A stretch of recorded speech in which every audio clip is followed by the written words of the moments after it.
Queridos irmãos e irmãs, terça-feira da Semana Santa. É certo que a liturgia vai nos convidar a nós vivermos de maneira intensa e profunda esta semana. Nós não queremos, como a gente se propôs no domingo de Ramos, não passarmos essa semana de maneira superficial. E a palavra de Deus nos ajuda a vivermos de maneira profunda essa semana. Poderíamos conversar muito sobre a primeira leitura, sobre o que significa esse servo de Javé, sobre o que significa isso também para nós. Bastaria dizer que é muito interessante que aparece 2 ou 3 vezes no Salmo, na primeira leitura, que o Senhor me preparou desde o nascimento, desde o ventre da minha mãe, o Senhor tem me preparado para ser luz das nações. Nós fazemos parte do corpo de Cristo, que é a igreja, e por isso também herdeiros dessa mesma missão de sermos luz. Mas o Evangelho de hoje faz a gente entrar numa sintonia com o sentimento de Jesus. Jesus ficou profundamente comovido. Jesus ficou tocado, mexido.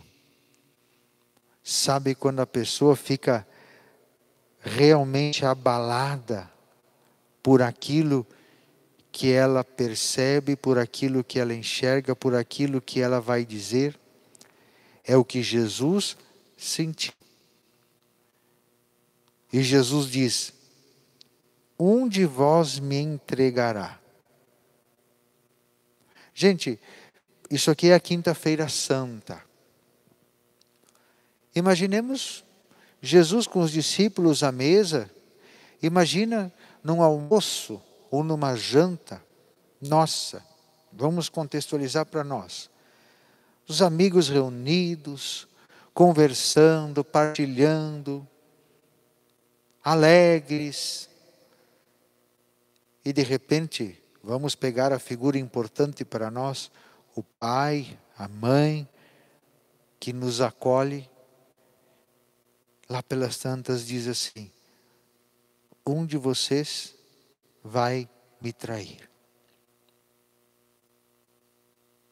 Imaginem o silêncio que se estabelece. E a palavra que João usa é desconcertados. Ou seja, o que não foi consertado é aquilo que está estragado, quebrado. Eles não sabem o que pensar, o que dizer, e começam a olhar uns para os outros, não sabiam de quem Jesus estava falando. Ou seja, ninguém esperava que entre eles haveria alguém que faria aquilo que Judas fez.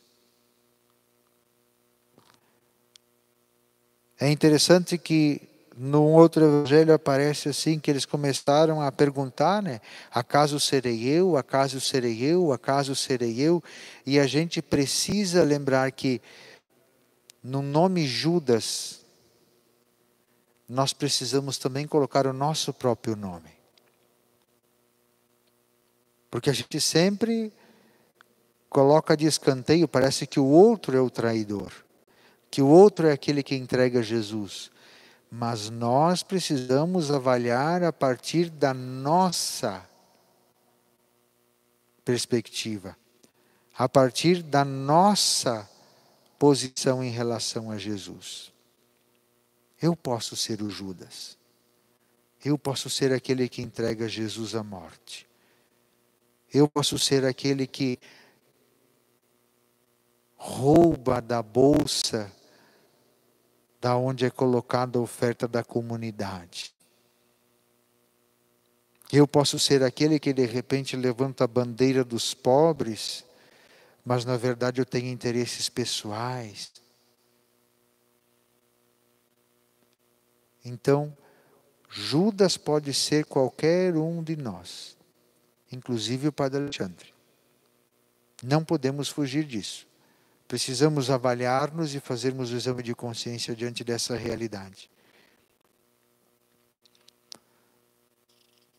Depois de o Judas ter saído, João usa uma frase inteira para dizer: era noite, ponto final. Por que era noite? Começa literalmente, oficialmente, a paixão de Jesus. A partir deste momento, a luz que se enxergava, a esperança que se tinha, ela desaparece totalmente, porque dali em diante eles saem da mesa, vão para o Jardim das Oliveiras, vai acontecer a prisão de Jesus, vai acontecer todo o episódio que nós vimos no domingo e vamos ver com muito mais intensidade na quinta, na sexta-feira santas. E aí nós vamos ver quando o dia amanhece, no domingo da ressurreição, a luz volta. Por isso que lá naqueles convites que a gente tem para fazer, no domingo da ressurreição, para a gente colocar uma vela acesa na janela da casa da gente. Porque volta a luz com a ressurreição de Jesus. Nós entramos agora nessa Semana Santa para vivermos essa noite com Jesus. E Jesus diz para eles que agora eles não podem ir aonde ele vai. Porque salvar a humanidade, realizar a missão que o Pai lhe deu de salvar, de resgatar o ser humano, não podia ser feito pelos discípulos. Não podia ser feito por eles, somente por Jesus. Essa é a missão dele. Eles acompanharam Jesus até ali. Desde o momento em que deixaram suas famílias e foram atrás dele. Mas agora chega o momento da missão exclusiva, única, de Jesus. Ninguém mais é redentor da humanidade. Ninguém mais pode salvar a humanidade. O único que pode fazer isso é Jesus. Por isso, a igreja, por mais fiel que seja Jesus, não consegue cumprir a sua missão, porque só Ele, na condição de Deus e homem, pode salvar a humanidade. Aí o Pedro se manifesta: mas por que eu não posso te seguir? E Jesus responde: tu vai me seguir depois. Ou seja, assim como eu vou dar a vida para salvar a humanidade, tu, Pedro, vai ser martirizado depois. Vão te matar também, tu também vai entregar a vida, mas isso é depois. Primeiro eu vou abrir a porta do céu. Vou vencer o inferno e abrir a porta do céu. Depois da minha ressurreição, Pedro, aí tu, como igreja, como Papa, vais também fazer esse mesmo caminho que eu. Mas abrir a porta da salvação é eu que tenho que fazer. Tu virás atrás de mim.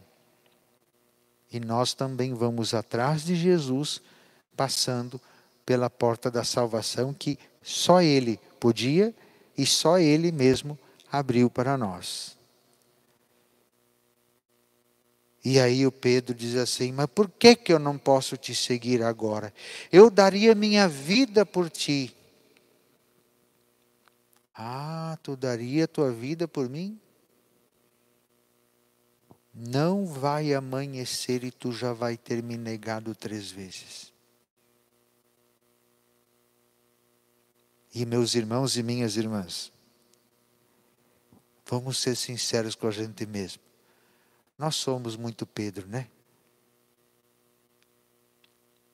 Quantas vezes num momento de alegria, quando a gente participa de uma missa, aonde o canto foi bonito, ou onde houve uma oração que tocou o nosso coração, uma leitura que mexeu com a gente, quando o padre fez um sermão, uma homilia, uma prédica,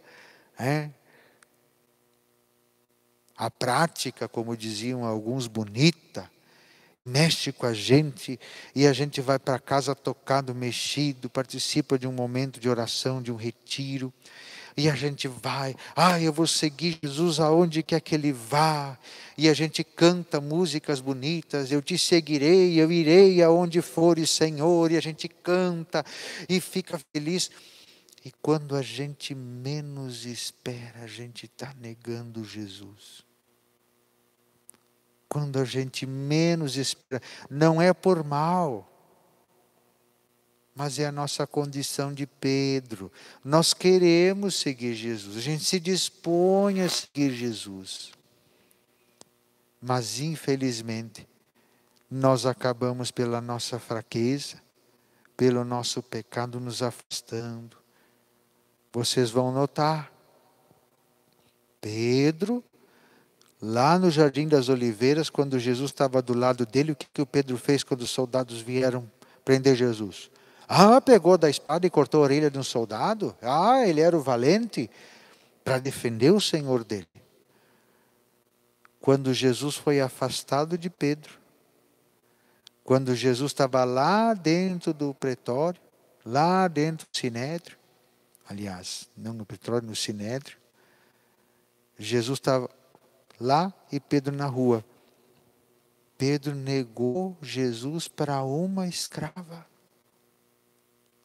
A mulher já não tinha muita voz naquela época, que dirá uma serva, uma escrava. Que a voz dela valia de alguma coisa? Quando nós estamos perto de Jesus, nós somos fortes, corajosos, nós pegamos nossa espada e defendemos a fé e fazemos acontecer. Basta Jesus se afastar alguns metros da gente. E a gente já é um fracote que nega Ele para quem não tem significância nenhuma e perigo nenhum. É a nossa condição. Então nos coloquemos no lugar de Pedro e não nos afastemos de Jesus. Porque Ele mesmo disse, eu vou estar com vocês ainda por muito pouco tempo. Vocês vão me procurar e não vão me achar, mas logo eu vou estar de volta. Nós vivemos no tempo em que Jesus está de volta. Ele não se afasta de nós. Nós só perdemos a presença de Jesus depois da sua ressurreição, quando nós nos afastamos dele. Quando nós nos afastamos da palavra, nós nos afastamos da Eucaristia e dos outros sacramentos, quando nós nos afastamos da comunidade, quando nós nos afastamos dos pobres e necessitados, nós nos afastamos de Jesus e aí a gente nega Ele. Então, irmãos e irmãs, filhos e filhas, nessa Semana Santa, permaneçamos ao lado de Jesus. Não vamos arredar o pé de pertinho dele. Vamos acompanhá-lo na sua agonia, no seu sofrimento, na certeza de que não somos melhores do que Pedro ou melhores do que Judas. Somos como eles. Mas confiemos na misericórdia de Deus. Pedro se salvou por quê? Porque chorou amargamente a sua negação.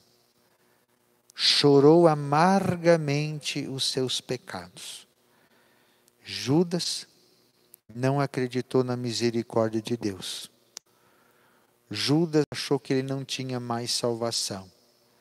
Ao invés de arrepender-se e pedir perdão, Judas continuou querendo resolver as coisas por conta própria e tirou a própria vida.